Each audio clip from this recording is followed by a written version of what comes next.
How to make the perfect patty. Wow. First, I'm going to run through all of the ingredients. Make sure you save this video. So the first thing you need is a good quality pot or gobbler. I have the Baccarat stone one. It's my favorite to cook tahdig in or rice in general. Second thing, you're going to need rice. So I use this rice mixed in with an Iranian rice. This rice is extra long grain. It's the brand Watani, and you can get it from like Middle Eastern supermarkets or Indian supermarkets. Pretty much any brand, as long as it's extra long grain. I mix about 50% of this rice mixed in with 50% of Iranian rice. We use an old supplement tub to mix our rice. So here's all the rice here. 50% is the Watani extra long grain rice. The other 50% is the Iranian rice. I mix it in fully and then I just use this glass cup. Now you're going to need bread. There's a couple of different types of bread you can choose. So the first type of bread is Afghan bread. This one we call sanyak. One side has lots of little holes in it. The other side is like that bubbly bread look.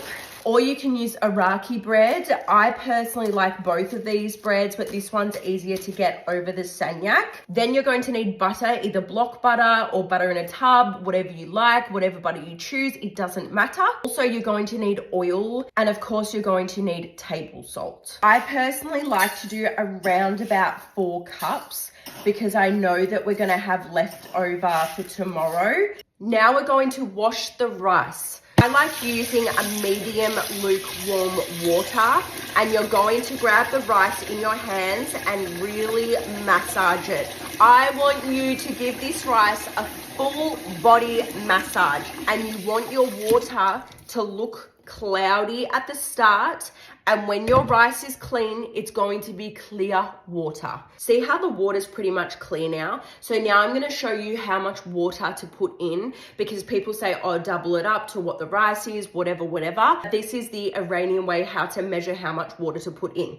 Start off with putting the water in the rice. So you're gonna get your finger and you've got one line here, one line here. You are going to measure it to in the middle of this part of your finger.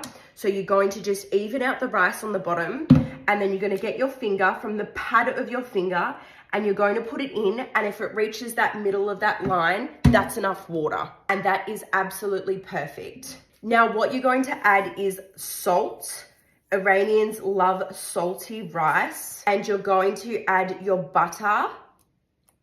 I prefer 2 big dollops of butter. I really like buttery rice, and no one said this is a healthy recipe. Now you're going to turn your stove on, and I will show you the next step, but wait until the rice is completely in a boil. I personally don't like to stir it. I like to just leave it as is and see how there's bubbles forming around it and almost like holes forming inside the rice. See how those holes are super prominent now? That's when you know it's ready. So here's the par-cooked rice. You can either use the same pot, or I have another pot that's exactly the same, so I'm just going to use that, and you're going to transfer the rice. But first, get the oil of your choice and put the oil in. There's a fine line between too little and too much. There's never too much. So you're going to coat the bottom of the pot where the bread is going to sit on. Bread is obviously too big for this pot. I rip it into sizes like this. And you're going to just lay it on the bottom of the pot, overlapping the sides a little bit. There's our bread in the pot, and now you're just gonna put the rice on top.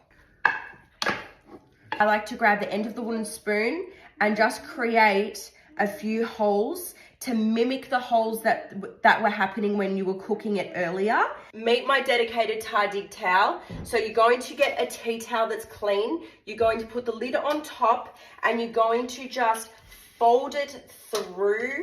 It took me ages to learn how to do this because the lid is so tight, but I found my favorite tea towel to use, so I just keep it to the side.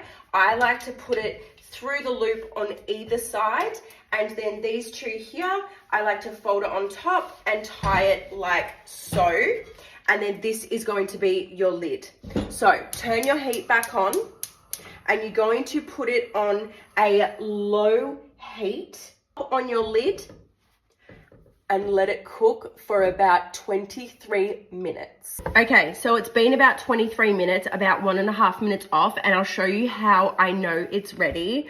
I open the top and I smell it. I don't know how to explain it to you guys. It's a lot of trial and error and knowing how long to cook it for. So the first couple of times you might not get it perfect.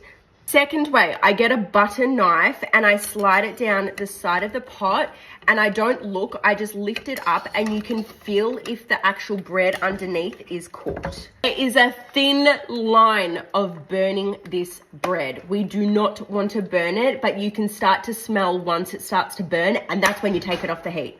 Get yourself a big plate that will cover the diameter of your pot. Ready, Kia? One, two, three. Bang! Wow, the noise so good. Yep. All right. صداش خوبه بابا. Let's see if I've burnt it or not. Wow! Cheers. Cheers.